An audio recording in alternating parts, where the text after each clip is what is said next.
एक कथा सुनाता हूँ। एक दिन प्रातः एक व्यापारी अपने घर से निकला।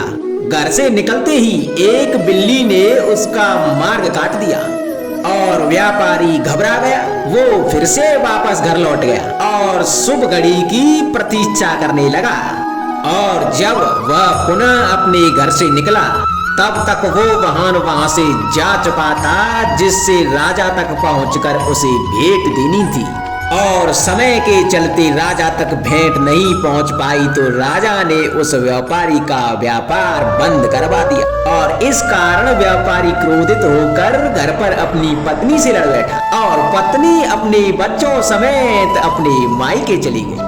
और अब यदि व्यापारी के जीवन में कुछ रह गया था तो केवल अंधकार। इन सब का कारण वो उस बिल्ली को मानता रहा जिसने उसका मार्ग काटा था।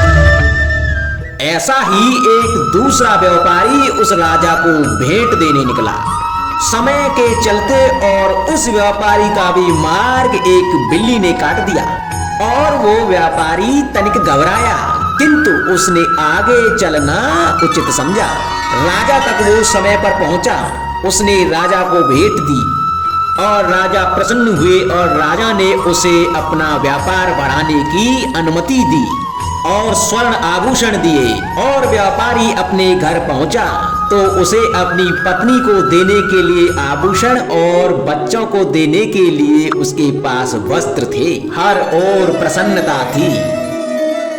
समझ रहे हैं ना आप, दोनों के साथ एक ही प्रकार की घटना हुई परंतु दोनों की प्रतिक्रिया भिन्न थी।